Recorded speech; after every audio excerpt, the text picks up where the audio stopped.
What's our alternative? Pat, you're telling me the new six figures is $304,000. How do I do it?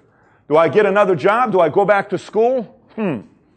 Think about the richest person you know. Think about the wealthiest person you know. Think about that person. Somebody you've touched, somebody you've had dinner with. Think about the wealthiest person you know. Everybody thought about that person? I'm not talking Buffett, somebody you know. It's normally the person everybody talks behind that person's back. That's the person, okay? You know it, okay? Are you ready? Ask this question. Does that person have a job or are they an entrepreneur? What makes you think you're going to become wealthy having a job? You just answered it. So have you really positioned yourself to become wealthy? I don't know. But you just answered it yourself. I did not. Entrepreneur. Look at the reality of it. They tell us go to high school, have a 4.0 GPA, and go to college to get a degree because everything's going to be fine. 83% of college seniors today, according to LA Times, do not have a job lined up. 83% of college seniors today. Why do you want me to go to school and spend mommy and daddy's $200,000? Has it become a business, this college thing? Why even 4 years? Why can't I do college in a year and a half? I'm never going to use physics. My business has nothing to do with physics. Why are you wasting 3 months of my time and $700 for that class? But we're not questioning any of this stuff. We're just paying the money. Then that father, mother that spent $200,000 on the school and now is working till 73 years old. Because you think Social Security is going to be around. You think it's going to be around. I tell you it is going to be around, but let me tell you how they're going to have it be around. Here's how they're going to do it. Do you know originally when they chose the age for Social Security, do you know why they chose 65? Does anybody know this? Because no one lived to 65. Do you know this? When first Social Security was invented, it was because 65, because no one lives to that age. Do you know what they're going to do? You're going to see Social Security will be around, but benefits will start at 80 years old. You'll see it. But and their government's going to say, we told you we're never going to go away with it, but it starts at 80. How smart is that, right? 66% of Americans make less than $41,000 per year. 65% of all new net jobs are not created by the government or these big Wall Street corporations. They're created by small businesses since 1995. Who's talking about that? Who's getting up on TV saying, I'm running for presidency, we need more entrepreneurs? We need more. When's the last time you saw a governor, senator, president get up on TV and say, American people, please start reading these 5 books on how to start a business and how to manage your own finances? When's the last time we had that? Why isn't any politician recommending books for us to read on getting our finances in order? Why don't they tell us that? I don't understand that concept. Educate us and we'll be free. So what is an entrepreneur? In simple words, it's a risk taker. But let me skip this here. Where did it all begin? Columbus comes to America. He was the first entrepreneur to make it here to the New World, according to what history tells us. His mission was to find a way to trade for spices. George Washington was an entrepreneur, manufactured 2 products in his crop, flour and distilled whiskey. Michigan was the first university to offer a course in entrepreneurism. Do you know how many universities are teaching classes to become an entrepreneur today? Hundreds. Do you know why? People are starting to figure it out. They're starting to figure it out. You know what generation is really figuring it out? It's so interesting to me. It's boomers. Do you know why boomers are figuring it out? Because they have the most experience in the workforce and they know it doesn't work anymore. And millennials and Gen Xers are not asking anything, questioning anything. They're just doing what boomers did. They're going and getting a job. They're not realizing the original reason why 9-to-5 job was created. Do you know originally, this 9-to-5 is only an 80-year period thing. Anyone knows this? Like 9-to-5 has not been around for thousands of years. It's only 80 years old. Do you know why we agreed to work 9-to-5? Why 9-to-5? Do you know why we agreed to work that 9-to-5? Do you know why? Daylight hours. Daylight hours. And do you know who invented 9-to-5? What was the company that invented 9-to-5?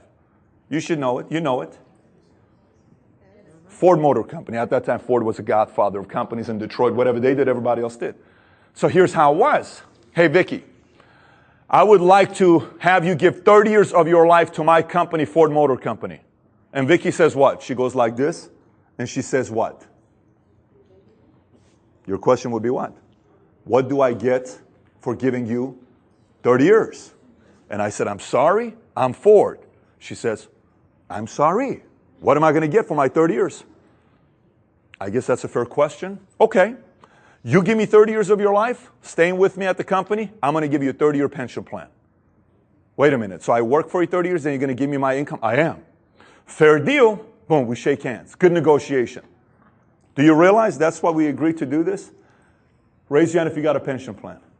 Watch this. Watch this. No, raise your hand up high if you got a pension plan from your company. Look at the age of people that raise their hands. You don't see 35-year-olds. They're clueless about it. Because companies said these 20, 30-year-olds know nothing about pension plans, cancel the whole thing. They won't question it. They'll still come and work for us, and we don't even need to give them a pension plan. And people are still doing it. And no one's talking about this. Only people raise their hand that have pension plans mid-40s and up. Because you were in that era. It's gone. We used to have 134,000 pension plans in 1985. We got barely 20, 30,000 today. Because they don't have to offer it to you and I. Because millennials are not questioning it anymore. They're just following. I go work 9 to 5. My mommy and daddy did it. And the system loves it, that no one questions it. People even get up and walk out. What the hell are we talking about at this meeting? I thought this was an entrepreneur meeting. So, why do you think there aren't more entrepreneurs in America? Folks, how many of you have thought about starting your own business? Raise your hand.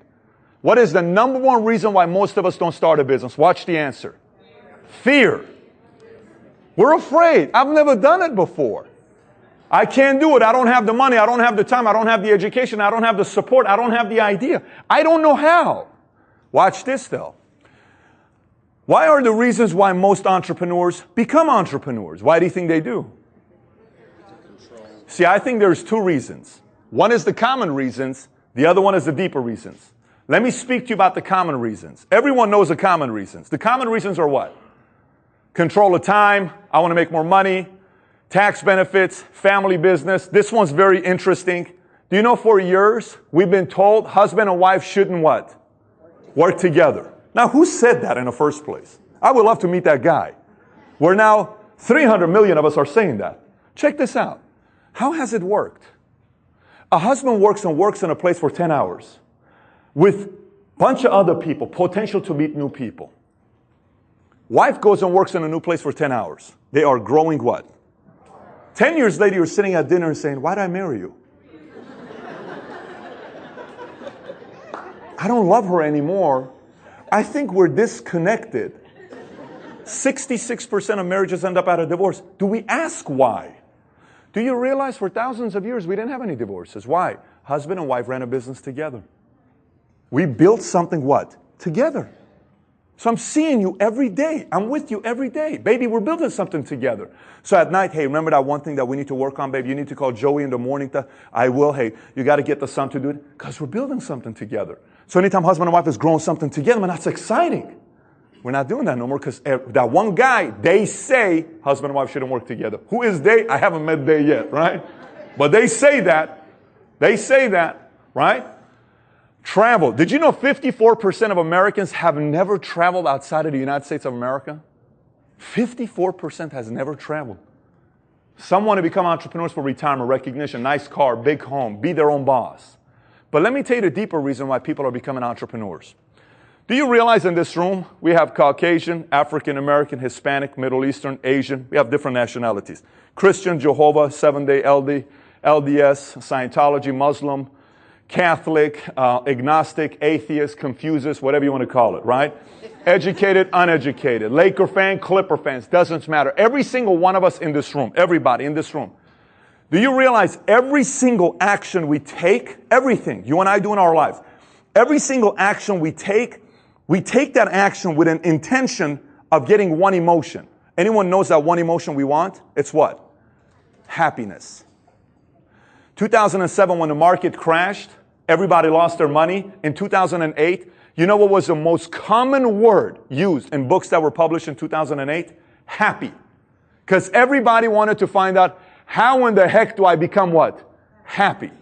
Do you know why all these beer companies do so well? Because they do commercial with, when you drink, you're with single girls, and it's just so, I want to drink, Coors Light because I'm happy when I drink Coors Light for 30 minutes. Do you know why the drug business does so well? Ooh, when you smoke, you're so happy. You drop this pill, you drink water, you get a massage. Ooh, it's great. You snort this thing, you feel like you're Superman for about 5 minutes. Everything's like happy, happy, happy. You're laughing about it. I'm sorry, we're all adults here. It's not like none of you guys haven't seen pot, ecstasy, or cocaine. I mean, it's not like at the time we hit 18 nowadays in America, I'm sorry, we see a lot of weird things today. Your kids see things at 10 years old we used to see at 18 years old. So, how do you judge happiness? It took me a long time to question this. I decided judging happiness on the lifespan of that feeling of happiness. This is 30 minutes. This is very short. All of those are short. The biggest, long-lasting happiness feelings are all natural. Every one of them are natural. They're all natural highs. All of them. And we'll talk about that here in a minute. Do you know everybody here wants to be fulfilled? Do you know everybody here wants to live a meaningful life? We may disagree on a lot of things. There isn't a single soul here who doesn't want to live a meaningful life. Any parents in the room, raise your hand if you got kids. Hey, what do you and I want our kids to say about us when we die? Honestly. That they like us? You know they're going to say stuff about us when we're dead that they never said when we're alive. Yes? Look, some of us don't have living parents and we wish we had 5 minutes with them to tell them some stuff we didn't say. None of us are perfect. But you know what's going to happen? We'll be in heaven. And we're going to go and say, hey God, I cleaned that cloud. Am I cool to check out my kids real quick? You cleaned the good. I cleaned the good. I'm telling you, the cloud is clean. Okay, go ahead. We're good? Okay, good. Because, you know, I got good technology up there, right? So I'm going to come, I'm going to say, there's my boy. See how he's doing? Oh, God. He's happy. Okay. He's spending some time with his wife right now. Let me cover this up. This is a little awkward. You're going to step away. It's kind of weird. You come back. Okay, this is... And you open up the clouds, and then boom. He's in the car by himself, and he's got his hands and his head on the steering wheel. And he's just going like this. And you're saying, why is he doing that? And you can hear his voice. Dad, I miss you, Dad. Mom, I need you right now, Mom. Marriage is a mess. I have no clue what to do. I haven't told Mary. I don't know how to pay my mortgage payment. You taught me so much about life. I wish you were here with me. I wish I could have 5 more minutes with you to tell you how much I love you. I am the man, the woman I am today because of you. I miss you, Mom. I miss you, Dad. I love you so much. Oh. I got 2 kids, man. They're only 3 and 22 months. I melt thinking about this. And I know you do as well as parents. Because everybody wants to live a flippin' meaningful life. Everybody does. We may be different, but we want to make an impact with our lives. And you know how we do it? You ever met bitter people? Anybody met bitter, depressed people? Do you ever wonder why some of us sometimes are so bitter and depressed? I used to want to find out what causes people to be lazy until I figured out why people are lazy. I wanted to find out at one point, why am I so lazy when I was a kid? Do you know, it's a very simple research. Does anybody know what causes laziness? A boring life. Boredom is the seed of laziness. When we watch a boring movie, what happens to us? We fall asleep. When you watch an exciting movie, what happens to us? We don't fall asleep. That's your life. If your life is boring, you're lazy. If your life doesn't have a lot of action, you don't have a lot of energy. And I saw that in my life. But you know what causes bitterness and what causes depression? You ever met bitter people that everything to them is like, they're so bitter to be around? Do you know what it is? Let me tell you what causes happiness and what causes bitterness. And here's all it is. People who no longer create anything are depressed and bitter. And people who continuously create, they're happy. You want me to give you an example? My mom and dad divorced in 1989. 20 years they didn't see each other. My mom told me, I will never be in the same room with your dad. My dad said, I will never see your mom ever again. 20 years I prayed. I wanted to have them to be in the same room together. 20 years later they did. You know why? Because my niece was born. My sister created a child. When she created that child, everybody showed up. And everybody was happy. My mom and dad talked to each other with no problems. How many times have you seen grandkids bring families together? Anybody's ever seen grandkids, what they do to a family? Everyone shows up out of nowhere. If we don't create, we're not happy. You see people who are bitter, make a list of what they've been creating. Nothing. They're not happy. They don't have happiness. There's not fulfillment there. Anybody's ever bought anything from IKEA? You ever bought anything from IKEA? Do you ever realize, like afterwards, what the heck was I thinking about going to this IKEA? My wife, I come home, babe. Yeah, baby. See that box? Yeah, baby, what's your point with the box? You know, when we said we're going to make that shelf, we're going to make that little cabinet together today, babe. Babe, we never make it together. You just hand me the screwdriver, baby. I mean, that's not making it together. So then you go over there, you're all ticked off. Man, you know what I'm talking about, guys. So we go over there, we're like this, talking behind, you know, under saying stuff. And you look at the box, 198 parts, and you open the manual, it's in French. I don't speak French, like give me an English manual. And you start building this thing, right? And you're so furious. And you're getting close to what? Finishing it. And then your masterpiece is done. And then your parents show up. Hey, Mom, I created that thing. I am the creator of that thing. Son, don't touch it. I created it. Do not touch it. Hey, John, you know that thing right there? I created it. I did it. IKEA has become a multi-billion-dollar company because they figured out people become happy when they create things. Sudoku game is good because when you create and finish the diabolic formula, whatever it is, you're all happy. You know what I'm talking about? Puzzles, we create, we're happy. But those are just actions that don't make you money. Another thing we've realized we need is a community. We need to be part of a community. You know who learned that? Instagram, Facebook. You know what we do nowadays? Here's what we do. Hey, look, give me the duck lips. Boom! We took the picture. You saw them, of course, I'll put Instagram. Hashtag, hashtag. Okay, great. That was a good pic, man. It was a good bet. It's going to blow up. Watch. They say 150 times a day we look at this thing. 150 times a day. So we go, oh, bro, 17 likes in 4 minutes. Woo! It's good.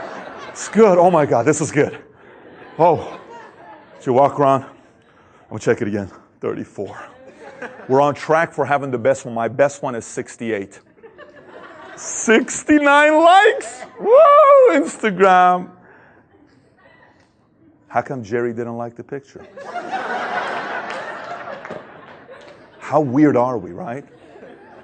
Because we need a community. You know what's the last one? This is why Russian Empire failed miserably and the country finally went to Gorbachev and said, get the heck out of here.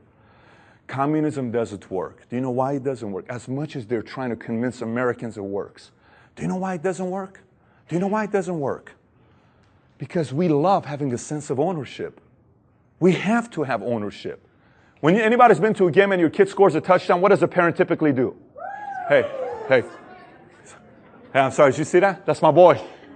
So he runs like his daddy. He's kind of like, he's an athlete like his father. How I used to, I know I kind of gained weight, but that was me 32 years ago. Son, I'm proud of you, buddy. That's my son. Hey, whose wife is this? It's my wife. Why are you looking at her? It's my wife. Now look at my wife. It's my wife. My wife. Whose husband is that? It's my husband? Don't you be looking at my husband over there. I'm telling you, it's my husband right there, okay? Get your eyes off her. Hey, whose lawn is it? Get off my lawn. Whose house is this? Whose car is this? Mine. You know why? Because we need to have a sense of ownership. Do you know what's crazy? Let me tell you what's crazy. Create community sense of ownership is all the activities that create happiness, fulfillment, and meaningful life. Do you know all entrepreneurs do all day long is create, they're part of a community and they own their business. That's why they're so happy. How many of you guys have a friend that invited you to this meeting here today and you've said this line to him or other people? Man, he's changed. He's crazy. Why is he so excited? It's as if he's joined a cult. Who said that? They haven't. All entrepreneurs are like that. It's not just us.